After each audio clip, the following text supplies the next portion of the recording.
Yo, what's up? People in the comments are like, "What's wrong? The internet out again?" Hopefully a full show. So hopefully I fixed that. By the way, if you didn't watch, I explained it in the college basketball one. So my internet went out during the NBA show, and the last game was the Sixers. I had Philly plus 7.5 too, so I would have completed the sweep. Apparently, Optimum, I had a residential plan because my office is downstairs, but I live upstairs. So apparently my internet was residential, which isn't as reliable service. So they're upgrading me to a commercial plan on Monday. Hopefully that'll never happen again. What's up? What's up? I don't know if anybody's going to want to call in, but I think I have it set up to do so.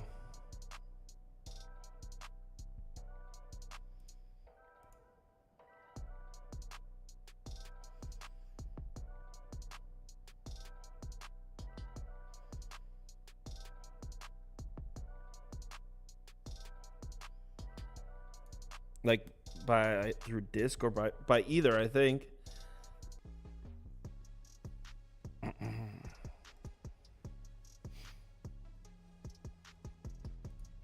Yo, what's up? I'm actually live right now. I'll put you on, but we're just waiting for just counting down till 4. Yeah, I won't put you on until you're done with your bowl of cereal.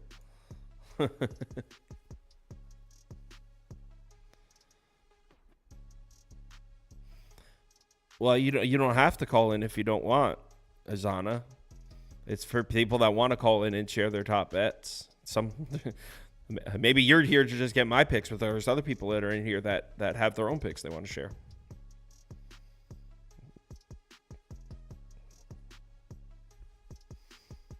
Yeah, that Knicks minus 7.5 was a beautiful way to start the day. I agree.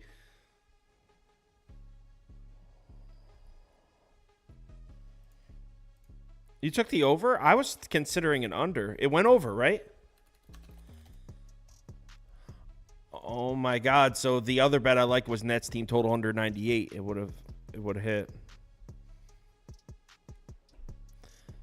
What's the hardest part about maintaining a channel and community like this? Probably, I would say just like I don't know if it's specific to the sports betting industry. I would just say like angry people. It's tough. You get a lot of really angry comments that you can't respond to. I don't know, like it's hard to explain. It's tough. Like I'm not an overly sensitive person, but when you wake up, if you have a losing day and you wake up to like you look, the first thing you see when you look at your phone is like 12 comments like "kill yourself, fatty." Like it's like Jesus. Like it's the first thing I'm seeing when I wake up. So yeah, it's tough to not respond to them. I would say that's the hardest part.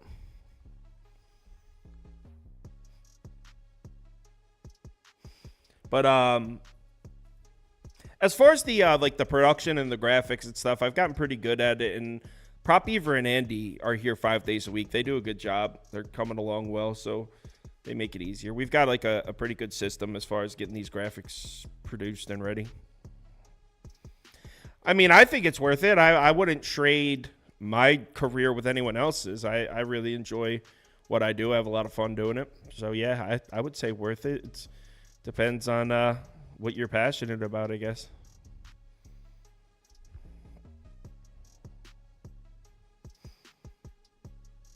You ready? All right, bring you. I have no idea if this call-in thing's even going to work, but I've never tried it before.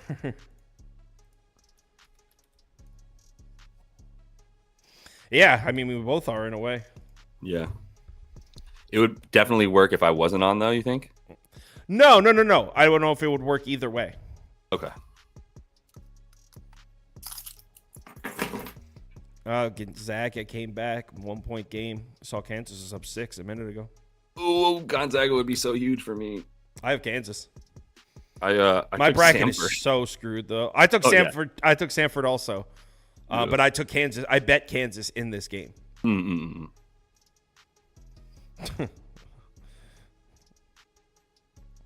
All right, 45 seconds. I had Florida in the Elite Eight. Me too. I had them in Sweet 16. I had BYU in the Elite Eight. I had Auburn in the Final Four. Oh, I'm cooked. The only way that I can redeem myself is if Purdue wins the national championship. That's the only way I can redeem myself here. You have them against UNC? Yep. I have like a crazy upset bracket. I had Nebraska in the Final Four, by the way. They lost.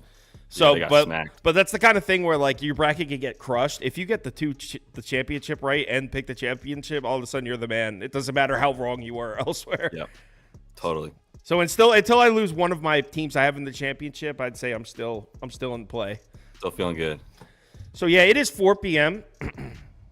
So there's 8 games on the board, but one has already happened. It was Knicks, and we started off 1-0 and swept the board last night. So 5 in a row for me in the NBA. Let's get back on track. I'm trying to get back up over 40 units.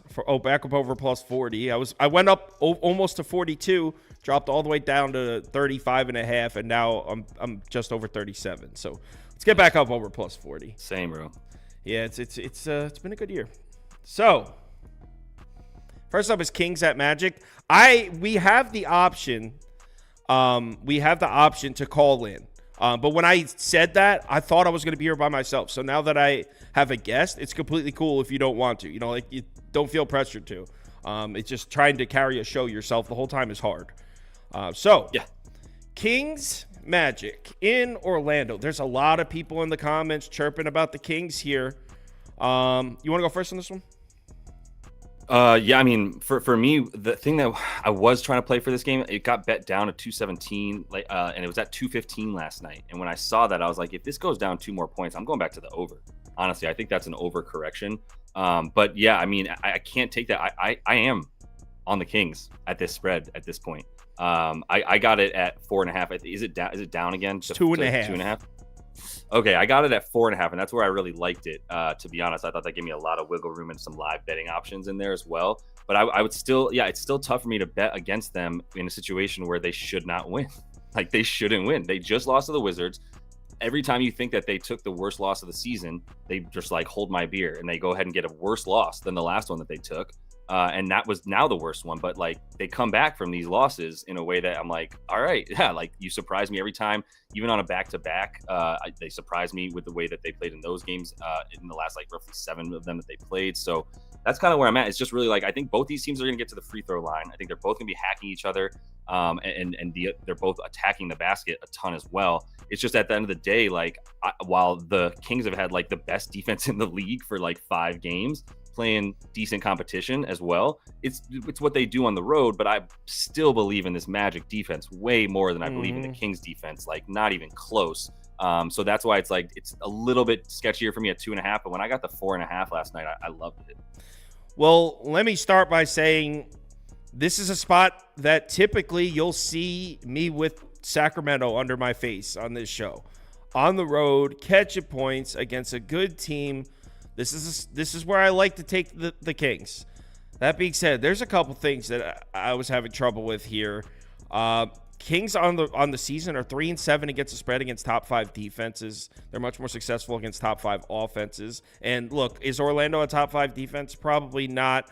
They certainly look like one right now, but maybe that's because they played an easier schedule. I'm not trying to say, hey, Orlando's a top 5 defense. I'm just pointing out Orlando's playing elite defense, and as a whole, we've seen the Kings perform better against elite offenses rather than elite defenses. Kings are also 1-5 against the spread against top 5 defensive rebounding teams. Orlando isn't letting anybody on the offensive glass right now. Again, is that because they've played such an easy schedule? Debatable. And then here's the big one. This is the one where I was like, I can't do it. I can't get there with the Kings. Orlando on the season, 10-2 against the spread against teams in the top 5 of fast break frequency like the Kings are. Teams that run the fast break, Orlando eats on them. 10-2. That's pretty convincing. And then you add on the fact that Orlando has 3 full days off after this. You mean to tell me there's nothing to look ahead to either? It's like they're at home laying points. Magic as home favorites have like a practical joke record against the spread. I didn't bet it, and I'm not going to do it. But I think gun to my head, I would be on the super square side here with at Orlando minus 2.5. I hate it. I'm almost embarrassed putting it up because I feel like Kings plus 2.5 is such a sharp play, but I couldn't find a way there. Yeah. I mean, honestly, you might as well take the money line for the Kings at 2.5. To be honest. Yeah, it's getting down close. Like I said, I did the math before the year. Anything 5 or lower since 2000, you've been more profitable playing the money line. So yeah, and the money line, yeah. So I'm putting Magic up, but people are saying stick with me. So I was like, I'm not betting this, but I would that would be gun to my head. My pick for this one. Same. 41%, 52%. So community is leaning towards Magic, but not overwhelmingly. There's a lot of people out there betting the Kings. 52-41. I mean, I thought the Pellies as the road dogs in the last game was a good bet. Brandon Ingram left that game hurt, but they had like a 13-point lead in the first quarter. And it was like, I prefer the Magic as underdogs at home, but, couldn't get it. So, well, someone said if the Magic are super square, who cares? It keeps cashing. Well, the Magic aren't always super square. I'm saying right here, the line was 4.5. It's down to 2.5. Actually, the square side was the Pelicans in the Magic last game. Right. So I'm not saying the Magic as a whole are square. I'm saying the Magic right here in this spot with the line moving the other way. That feels a bit square. But I don't care. I'm putting Orlando under my face in this one. It's Kyle here. My bad to interrupt the show for this, but let's just answer the question. KyleKirms.com/shop. All right, so next game. Hornets, Hawks. All right, let's get and I don't know if I'm missing something here, and I bet it. I'm holding a ticket. Maybe there's something I'm completely missing, but in what world are the Atlanta Hawks laying 8 points to anybody? Like, what are we doing here? We're laying 8? 8 points. Crazy. So, yeah, I'm in on – I'm holding a Charlotte plus 8 ticket at minus 105. I think I got it on ESPN Bet. And if you just look at net efficiency numbers from these two teams, last 10 games, last 5 games, they're pretty close. I mean, the last 10 games, we're talking 22nd in efficiency for the Hawks, 24th for the Hornets. So, like, it's not like the Hawks are playing much better basketball than Charlotte. It's not even – really a thing. I mean, yeah, Hawks will play the slightly stronger schedule, but not significant at all. The weakness of the Charlotte defense is and has been all season protecting the rim. Hawks don't have much of an interior scoring presence right now. They're 24th at the basket, 24th in the paint as far as efficiency goes in the last 10. So I like that. Hawks aren't really equipped to exploit the weakness of the Hornets defense. Atlanta's been mostly relying on jump shots, taking a lot of three-point shots recently. Hornets actually have solid defensive numbers against the three ball and against the mid-range shot. So I think the Hornets defense is built to give the Hawks offense some problems. And by the way, that's not a crazy statement. Hornets have been playing some defense recently. We're coming up about 2-3 weekends. I'm not saying they're an elite defense. I'm just saying they're playing some defense. The Hornets as a whole are a terrible team. But if you isolate the defense, it's really not that bad. Recently, at least. Recently, at least. And now, on the other side of the court, it's tough for me to sit here and give you a sales pitch for the Hornets offense. It's pretty rough, man. But you know what? If you're looking for something, the Hawks do have terrible defensive numbers against perimeter shooters, and the Hornets take a lot of perimeter shots. Now, do they make them? No. They don't make them, but they sure take a shitload of them. So, I mean, there's going to be looks for the Hornets to make some shots. And if the Hornets have even a decent night shooting the ball. I'm not talking about go out there and shoot 45% from three, but even if they have a decent night shooting the ball, this should be a close game. So I don't see in any world why the Hawks should be laying 8. And by the way, we were just speaking about how the Hornets have been playing good defense. It's their offense that has been pretty ass recently. Hawks on the season, 3-8 against the spread against bottom 5 offenses. So we've seen the Hawks fail to cover the number against these bad offenses a number of times. So this is pretty right on par. I feel like we've seen this matchup before. You take the point. So I'm holding it. I'm holding Charlotte plus 8. And one more note I have written down here. Hornets never get to the foul line, right? The Hornets struggle to get to the free throw line. Atlanta on the season, 2-9 against the spread against bottom 5 offensive free throw rate teams. So I don't know. I would imagine, and let me check. Yeah, we're pulling heavy to the Hornets. And that's kind of my fear.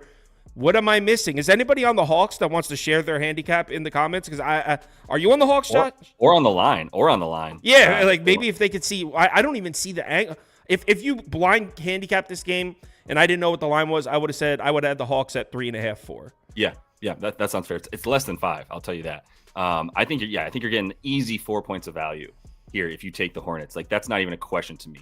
The only player that I do have a player pop on this, but you can definitely put me on Hornets +8, +8.5 if you can get it. But the thing about the interior presence, so Jalen Johnson's not playing. That's a huge part of everything. Like, so much of what you just said, it can be represented, is impacted, or Jalen Johnson impacts. So getting to the free throw line, getting out in transition, attacking the glass, attacking the basket.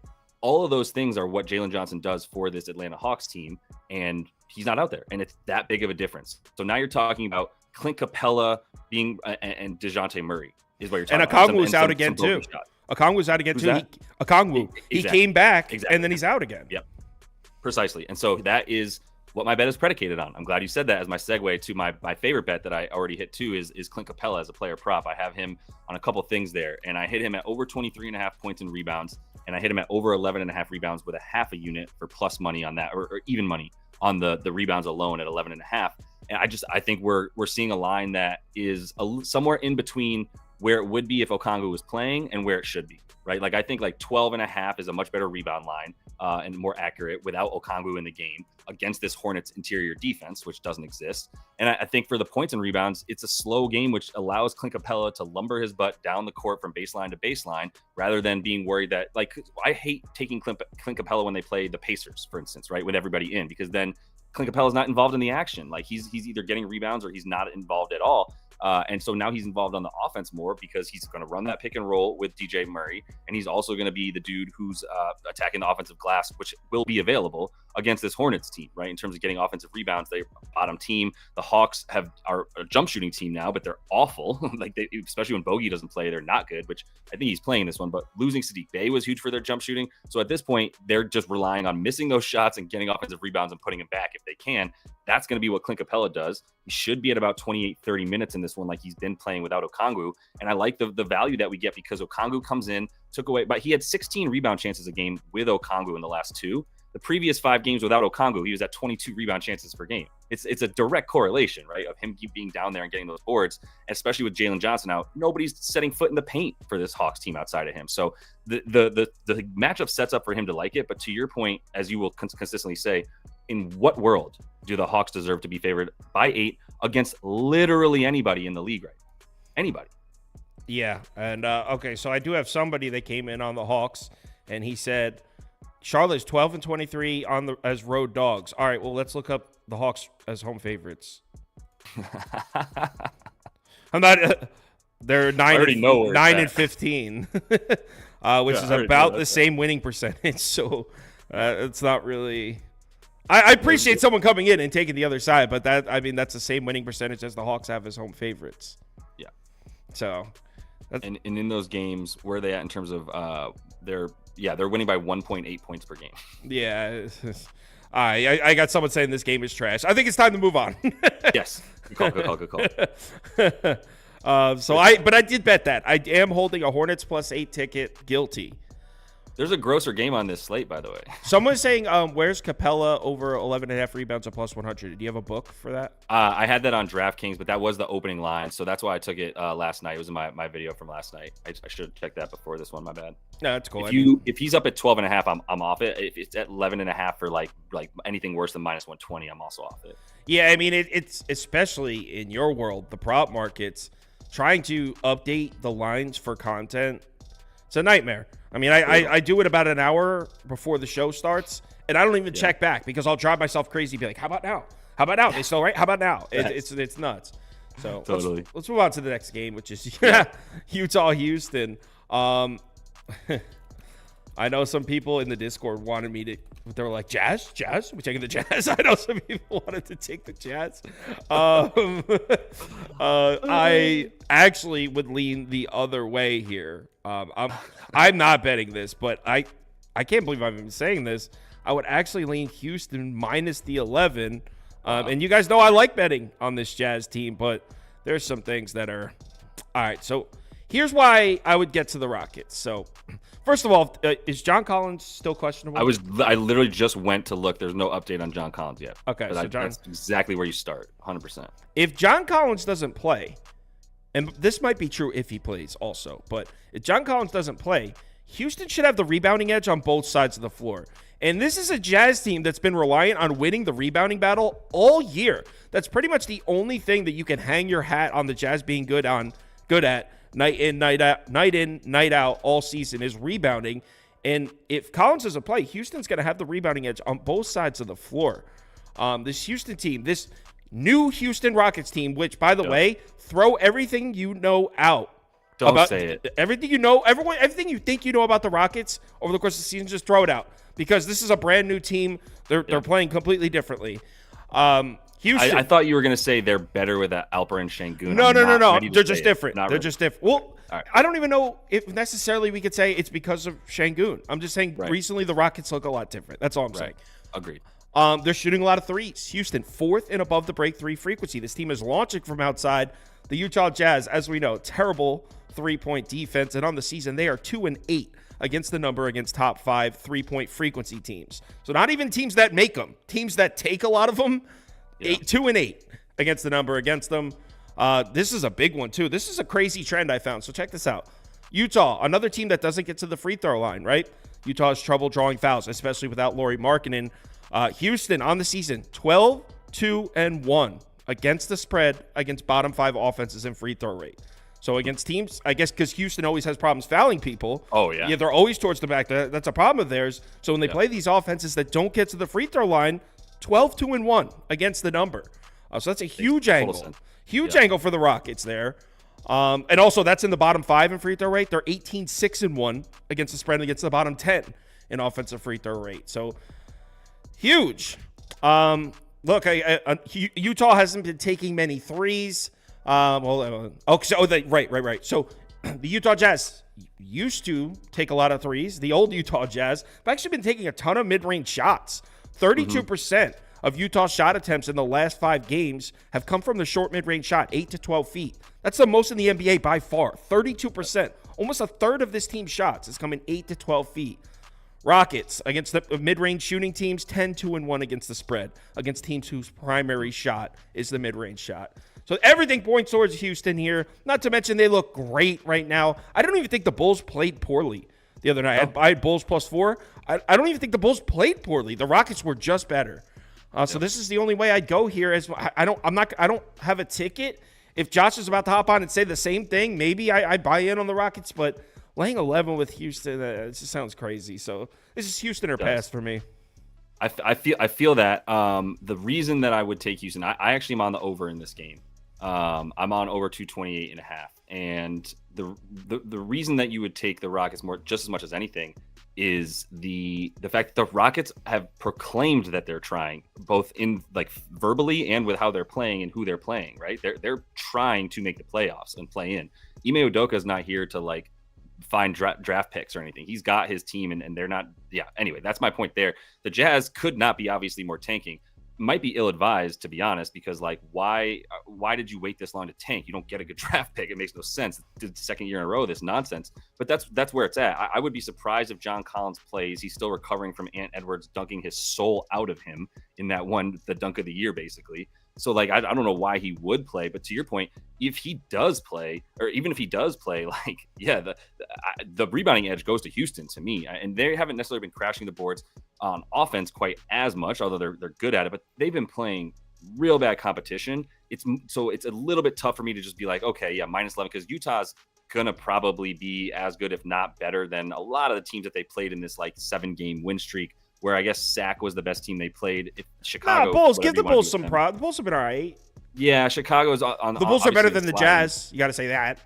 I think I do say that. I think it's maybe closer than we think, though, with this Bulls team. Although they got Kobe White back. We'll see what happens there. But Cleveland, too, like they're so up and down. It's crazy. They played the Rockets in this spree as well. But they've been going over against everybody. And so that's my main thing is, like, to your point, what I do with that information that this is a new Rockets team that this is not a team you've seen before. This is a different team than the one that played the first, like, 60 games of the season.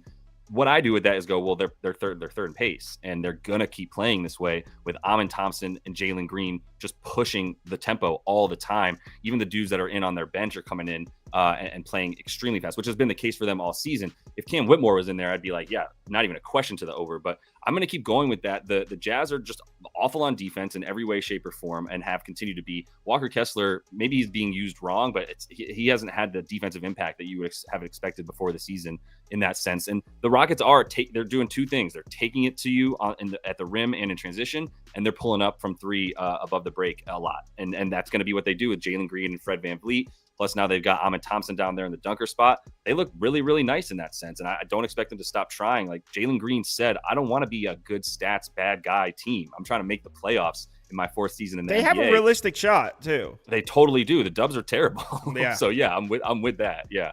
But I love the points in this one. I do think the Jazz will get some offensive boards if John Collins is in there, and even if he's not with Walker Kessler. And even Micah Potter been crashing the offensive board. So that's something that they always rely on. It makes sense, by the way, that they're shooting mid-range and in the paint. That's what Colin Sexton and Keontae George are going to do, is attack the rim, and even Chris Dunn. When they had Lauri Markkanen and like Fontecchio, they were taking a lot more shots from the outside. And now, yeah, they're just an interior jump shooting team, if anything. Yeah, I mean, I agree with pretty much everything you said, and the over makes a lot of sense. Someone said Rockets team total over in the comments. That makes a lot of sense as well. Yep. To give you an idea, so I have the Rockets' last 5 games open here, and 5 games ago they played in San Antonio, and I took Spurs plus 3.5, and everyone was on the Rockets because they were looking good, and I cashed, and I was like, yeah, I told you, like I'm not scared of this Rockets team. Since then, played them big with the Cavs. They beat the Cavs by like 20. Then played them again with the Bulls, beat my ass. So ever since I got that win over the Rockets on that San Antonio game, that kind of a lucky cover I got, they beat my ass twice. So you've made me a believer, Rockets. Yeah. So we got 58%, 25% in favor of Houston. So community is agreeing that this Houston team is different. This is a new Houston team. Next up, Phoenix, San Antonio. All right. Suns laying 10 to the Spurs. And this is a simple one. You want to go first for this one? I've been going first every time. No, you go first. Okay. So this one comes down to betting this game comes down to what you like to consider is a legitimate sample size. Because if you handicap this game using the quote-unquote new San Antonio Spurs, then Spurs plus 10 is a must bet.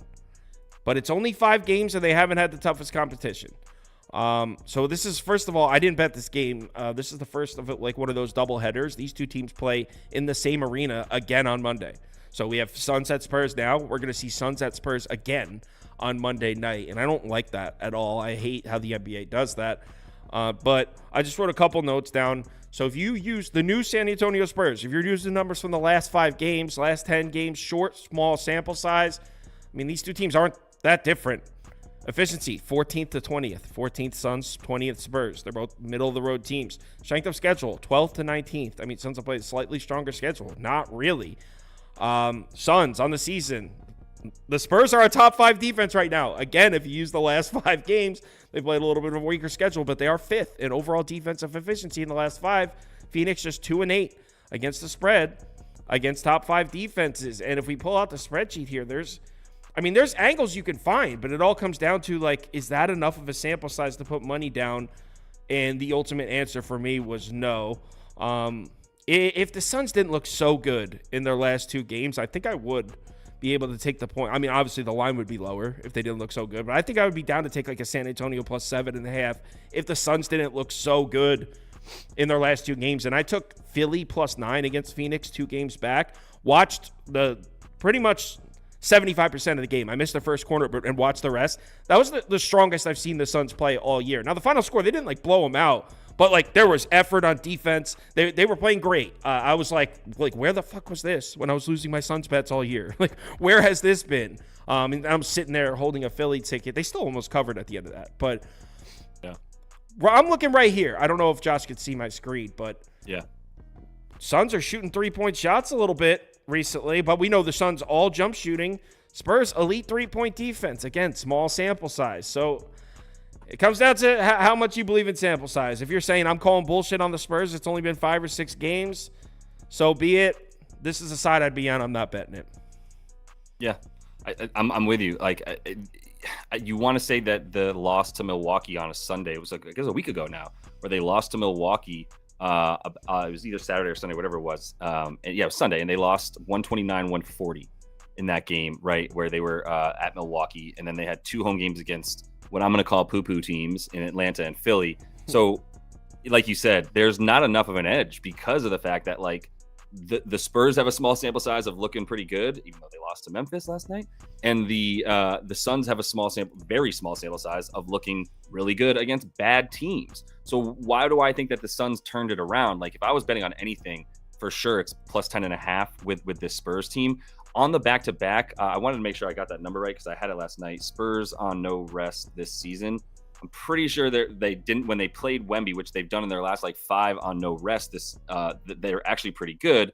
In the previous games, they lost all of them because he wasn't out there, and they gave up 1 million points. So they've still been losing on the no rest situation, but they have like kept it a lot closer. They're losing those games, like to the Lakers, they lost by 5, to Houston, they lost by 2, to Orlando, they lost by 16, and to the Cavs, they lost by 16. So like in their last 2, though, within the last month of the season, they played 2 games on no rest. They've kept both of them really close, one against a very good team in LA. Well, let's call them both pretty good teams here for Houston and LA.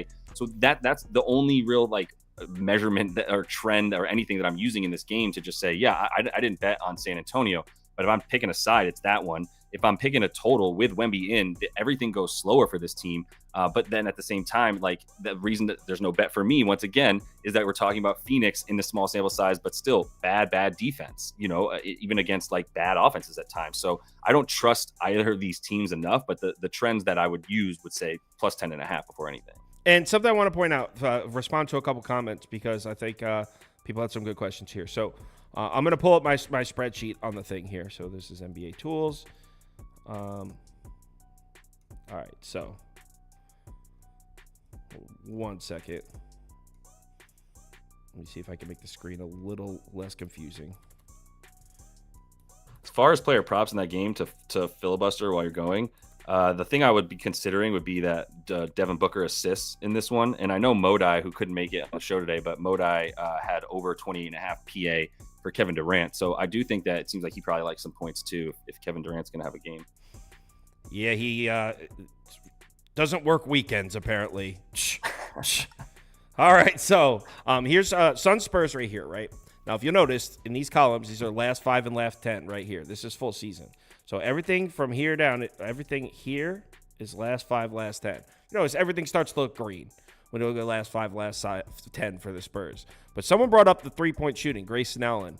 Look at the Spurs' three-point defense. This is above the break 3, corner 3. Look at the Spurs' three-point defense in the last 5, last 10 games. Spurs have been locking down the perimeter. Look where Phoenix takes all their shots from, the long mid-range and the three-point shot. This is a jump-shooting team, so that's a tough matchup here. And by the way, we just talked about how the Spurs were struggling to score points on Memphis.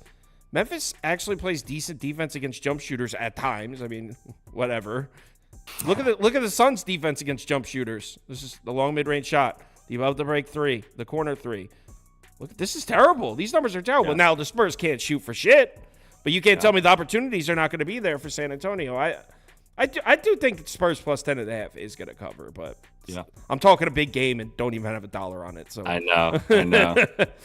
All right, so thanks for tuning into this episode of Spreadsheets. Next up, we come to my least favorite. Oh, the least favorite bet I have placed is this one. So I have a bet down. Let's get the poll running first. Boston minus 5.5. This sucks because I bet it, and I don't want to say I got talked into it from the Discord, but like I kind of got talked into it, and people were like, "How are we not betting this now?" I was like, yeah, let's do it." Like, I don't know. Okay. Dude, that happened to be on my live stream earlier. I totally feel it. People were like, Kelly Olynyk unders. And I got bullied, and I was like, all right, I'm doing it. That hit last night, Kelly Olynyk unders. It did. All right, so I'm holding a Bulls plus. Actually, I got Bulls plus 5, but I think I got it at like minus 103 or something. So I have like a nice juicy Bulls plus 5. You can get 5.5 now. In fact, let me just check to make sure because that looks like. What's that based on? Oh wow, no, it's 5. In fact, MGM's got it down at 4.5 now. Yeah, exactly. Yeah, that's what I was. Well, when I bet it, it was 5, and then when we were about to go live, I saw it was 5.5. I saw 5.5 popping up, so it's actually going the other way. If you're unfamiliar with what the lead story is in this game, it's Boston Celtics injury report. There's no Kristaps Porzingis, there's no Jaylen Brown, there's no Drew Holiday. Those are all confirmed out. Jason Tatum, questionable. Al Horford, questionable. Now, someone mentioned in the comments that Tatum's probably going to play, and I wouldn't disagree with that. We've seen that happen a few times, but what if the Celtics are just punting here? I mean, what's the point of going into Chicago with a half-assed roster? I don't know. I felt this Bulls team battling for playoff seeding needs the win against a really injured Celtics team. And if you're looking for things to back it up, so obviously the Boston Celtics are the best team in the NBA right now, but we do have to point at their strength of schedule. In the last 5 games, they're 29th. In the last 10 games, they're 26th. So I'm not saying the Celtics are fraudulent, any crazy shit like that. I'm just saying they have played a very easy schedule recently. So teams that play an easy schedule, no matter who you are, they tend to be a bit overpriced after that because they just played a really easy schedule. So that's number 1. Number 2, Celtics have an elite 3-point defense. And this is a weird one, but hear me out. So when I say elite, I mean first frequency, first efficiency. So like the best 3-point defense in the NBA, and it's not close right now. Yep. Chicago on the season, 8-2 against the spread against top 5 3-point defenses. Why? Because the Bulls don't rely on the 3-point shot. So when they play these defenses whose backbone is the 3-point is guarding the perimeter, the Bulls tend to perform pretty well because they have no interest in shooting from out there. So 8-2 against the spread against top 5 3-point defenses for the Bulls. I like that, considering Boston has struggled to defend the 3-point. The mid-range shot. I'm sorry, that was confusing. Considering the Boston Celtics have struggled to defend the mid-range shot. In fact, they're 29th in the last 10 games against the long mid-range shot. A shot we know Vucevic likes to take, DeRozan likes to take. They shoot from there. Celtics also having problems keeping teams away from the basket. 29th in frequency in the last 5 games. So there's a path here. There's a path here for a Bulls win. Like I said, it's my least favorite bet that I'm actually holding. I bet 4 of these 7 games. This is my least favorite. But I am holding a Bulls +5 ticket. And if you're wondering, if you probably heard what I said, like, Kyle, why is it your least favorite? Those are some solid angles. Well, look at this. Chicago, this is where it's like, well, fuck. Chicago won the season. Ready? So Bulls against the spread, against top 5 offenses, 5-8. Against top 5 defenses, 4-7. Against bottom 5 of both, 9-3 and 9-3. So basically, Bulls have been a lot better against bad teams and not so great against good teams. That's what those trends are telling us. So yeah, that's got me kind of scared. But whatever, I'm holding the ticket. Bulls +5. Let's rock. Josh? Hold that ticket. Yep. My favorite bet in this game is that I have available that I already made is Ayo Dosunmu to go over 19.5 points and assists in this one. I mean, I think he could get 20 points without, to be honest. I think that maybe you won't see quite as high of a scoring game as from Boston in this one, with not just with everybody out, but like you're saying, sort of just the malaise that might be hitting them as they go on the road to Chicago on a Saturday afternoon. And then, not bringing anybody, not caring. But I think that Tatum does play, and I think they can win with Tatum and Derek White and Al Horford and Peyton Pritchard as the dudes to carry them, to be honest. I think they do think that because I think they probably will have Sam Hauser as well, it looks like. So I do have Ayo Dosunmu to go over the 19.5 points and assists. I do think that there's something to him. Even with Kobe White back for the last game, I think that the minutes are going to be, or the last 2 games, it's going to be a bit before you get Kobe White minutes ramped back all the way up to 32, 33, like he was playing earlier. Dosunmu's been playing basically 40 minutes a game for the last 6 games. And that included with Kobe White in the lineup for a couple of those. We got 42 minutes. It was an overtime game. And he got 40 in a regular game, right? So he's being put out there and he's playing really, really well. Without Kobe White, I would feel really good about the points and assists. With him in, I still feel good about it, but the assist would, the assist would be a little bit better without Kobe White in there, because Kobe White is going to manhandle, take a little bit more of the ISO from him and maybe be the ball handler a little bit more in that pick and roll. But with the likelihood that he's not going to be guarded by somebody that would be as good if we still had Jaylen Brown, Drew Holiday, and Kristaps in the game, now you're talking about a lot weaker defense for the Celtics is what we saw with like Detroit being able to hang around because like Payne Pritchard's out there. That's the other dude I'd be looking at though. I'm all over the backups for the Celtics in this one for like Payton Pritchard to come in. I bladdered his points and assists the other night and got that. So I would throw that one out bladdered there. Him? Yeah, I could. I laddered points and assists. Oh, I thought you said I bladdered them. I was like, I've never heard that one before. Oh yeah, it's player prop lingo, bro. You wouldn't understand. Yeah, but I bladdered them. Okay. No, but I laddered him, which you're familiar with that. I didn't do one of the. What do you guys call the a builder? A builder, yeah. I didn't do a builder, but I did do a ladder because you could take his points and assists. I took him at like 20 and a half all the way up to that, and he had like 23 at the half. So they like put big trust in Pritchard right now whenever they have one or two of their starters missing. And they're going to have like three of them in this one. So I'm really good with the Pritchard bet as soon as you get props for him. All right. So Dosunmu over PNA is the official pick for now. 63%, 29% in favor of Boston. So, yeah, everyone's bet the Celtics. Yeah. Next up, we got Raptors Wizards. And I actually bet this. Oh, you're sick. I know. I'm a sick man. I am holding a ticket for this game. And 1 second, let me get the poll running. And that means you have to check the box score later. That's I'm watching it. It's gonna be on. I'm not checking the box score. I'm watching this game. Oh my God. So I am holding a Raptors plus 5.5 ticket. You can get 6, but this is another one where I got a nice price. I think I got a minus 105 on ESPN bet. That at the time there was a minus 120 open plus 6, but I was like 15 cents for a half point seems a little pricey. So I took the minus 105. I got on the ESPN bet. I'm on the Raptors here, and I know you're thinking, how in the hell could you bet the Toronto Raptors? And to that question, I retort with, how in the hell are you going to lay 6 points with the Washington Wizards? Yo, what? You got to be crazy, man. So, all right. By the way, I do have some things to back it up. Please. So, these might be the two worst teams in basketball right now, by the way. They're 28th and 29th in efficiency in the last 10 games. Washington has played the slightly stronger schedule, 7th. But, I mean, Toronto's like 14th. So, it's not too much of a discrepancy there. So basically what I'm saying is these two teams on paper recently very close. It's not like we're all talking about how bad Toronto is. Trust me, they're closer than you think. That's number one. Number two, what do we know about these two teams? They both play with a shitload of pace. They're going to be running the floor, fast breaks galore.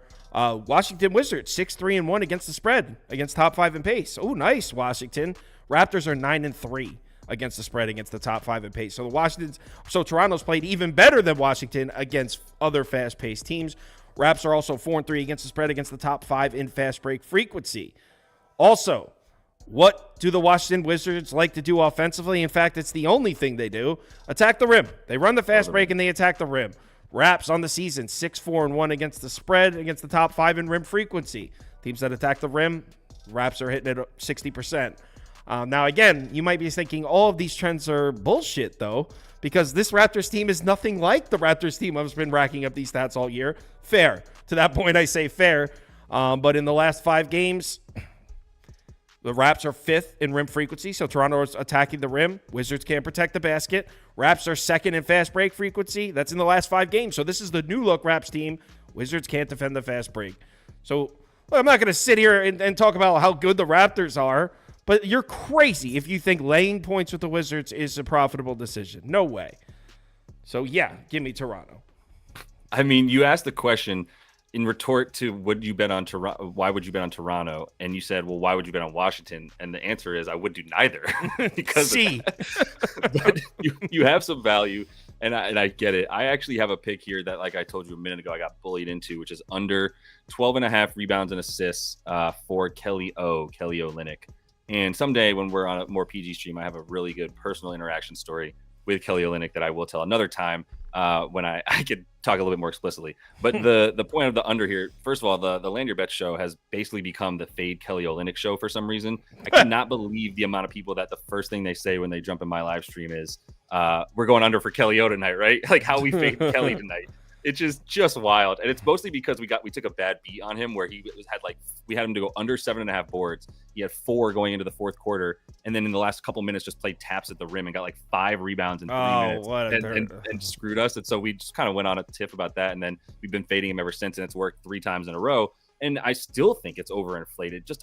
I only put a third of a unit on it just to be totally clear because, like I said, I got bullied into it when I was trying to pass. And one of the things I look at with props that is always crucial is, and you can see it so much easier with sides and totals, but you look at what the line was a lot of times, right? Like when you look at it against the spread trends and things like that, you also look at how much they've been covering by against the spread. You look at the margin of victory that they have in these certain contextual situations, right? And so it's really easy to do that with sides and totals. With props, you got to do the same thing. And there's a couple places that do it, like Fantasy Pros does it really well, where they like give you the exact lines that you've seen. And Kelly Olynyk's rebound and assist was at 15.5, which is where we started betting the under because that's insane. He's not Luka Doncic. And then we kept betting it. It went 14.5, 13.5. Now it's at 12.5. So you have to consider that the line keeps dropping closer to what his averages are for a reason. And 11.5 is where I'm like, nah, I'm out. 12.5, I could be bullied into a third of a unit. But like the man has like 8 potential assists per game or 9 potential assists per game, yet his assists are at like 5.5. His rebounds, he's looking at like 8, 9, 10 rebound chances max, and even without like any of the players that are on the Raptors. And as far as offense goes, like, yeah, if he hits a couple threes like he did against the Thunder, I considered over for his points, to be honest with you. They're at 14.5, though even those have gotten a little bit high. That was at 12.5. Then it rose and rose, and now it's at 14.5. And so the books are bringing these lines way closer just because he's gone over it a few times. They're bringing it closer to what his average is. And once he gets to his average, now you've lost all the value on it. So it's a third of a bet on this for me, and we've already spent too much time talking about the Raptors and Wizards. I'm sure of it. So our poll is actually leaning towards Toronto. So looks like the community agrees with me, and someone pointed out the pie charts on the bottom left. Looks like Toronto might be a public dog here. Not worried about it. Okay, I'm with it. Yeah, and you got Washington coming off a really nice win. So yeah, beautiful. Perfect time to fade.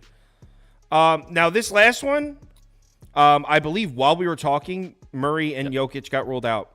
So right it was a pass for me anyway. If you notice, I said I had 4 bets. I've named them already. So I don't have anything on this game. You know what? We could pull up a spreadsheet and talk about it for a minute if you guys want. We'll do something brief. So there's just the problem is you've also got everybody out for Portland. So what the stats that you might be looking at just don't feel relevant. Wait. Let me look at Portland. You got DeAndre Ayton, Jeremy Grant, Anthony Simons, Matisse Thybulle. I know all of them are out. Oh, screw this game, dude. Can I just say one thing about it, though, before you just pass on it? Because I'm totally with you. Like, screw this game. The spreadsheets are not even going to be relevant because we're going to be talking about dudes that aren't going to be playing, right?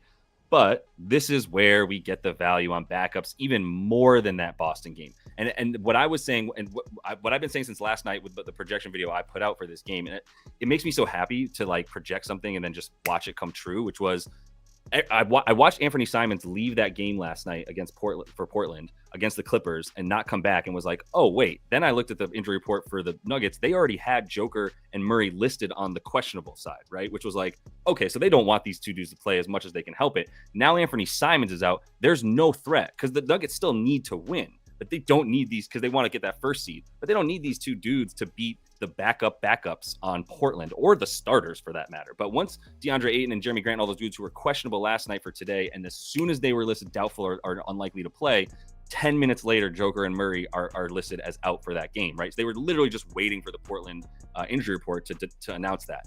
Now we're starting to see Aaron Gordon props are in. I'm hitting him over 25.5 points and rebounds. That came in literally 10 minutes after the stream started. So that's why I didn't give you a graphic for it. But points and rebounds for him, I'm hitting. I'm still waiting on my Christian Brown and Reggie Jackson props. As soon as Reggie Jackson props come out, I'm slapping those too because like Reggie Jackson's going to Reggie Jackson. Is that Aaron Gordon one open?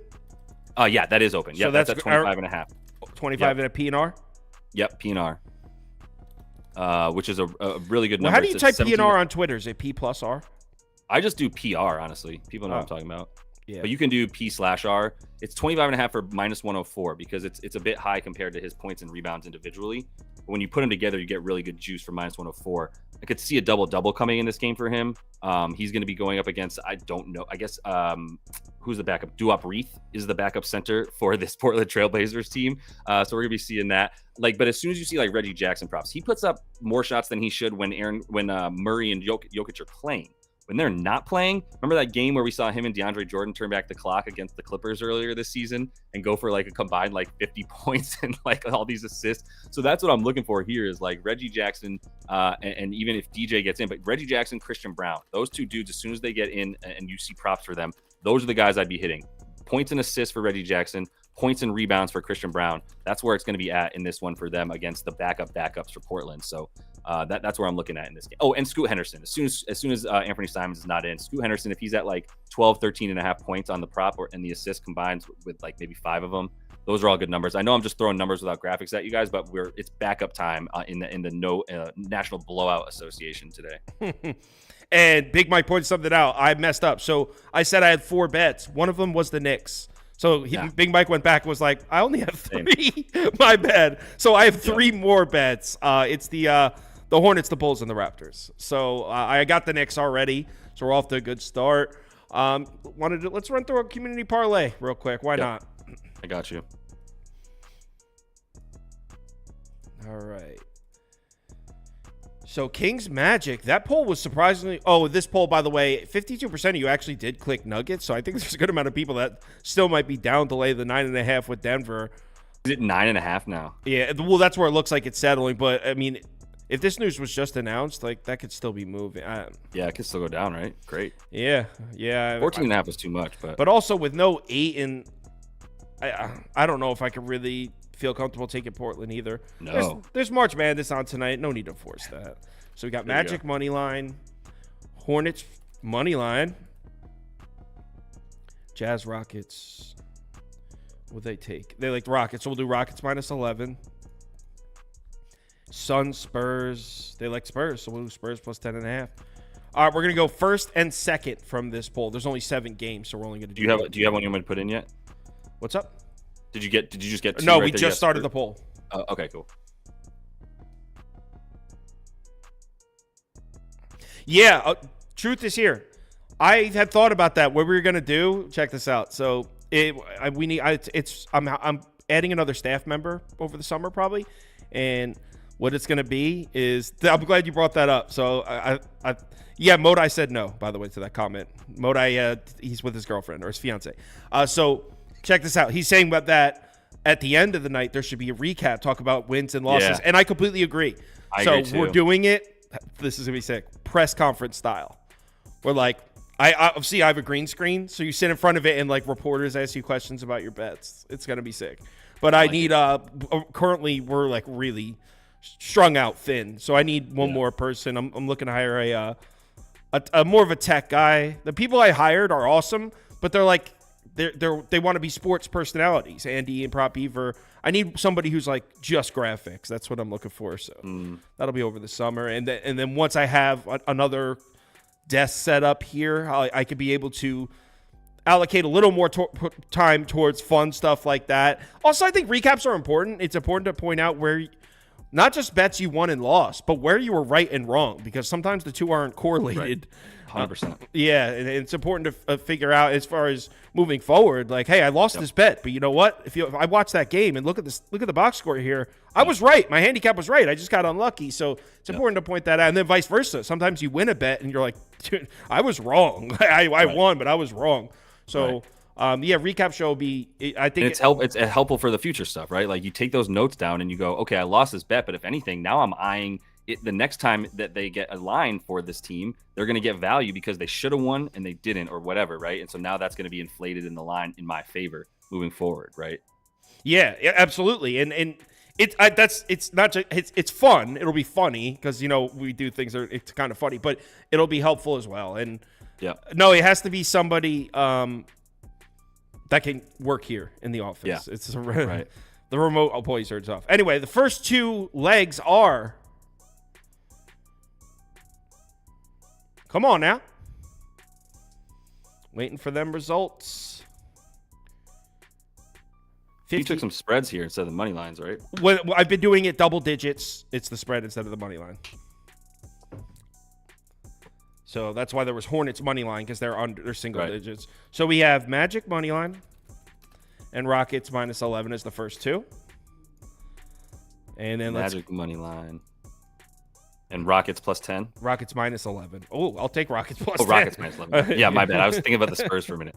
Rockets minus 11. And Spurs got a lot of votes, so I'm going to put Spurs back into this one, see if they can get second place. So we got Spurs. So Rockets minus 11 and the was the money line? My bad. Magic money line. And Raptors money line, and then we'll put Nuggets money line because it's under 10 now.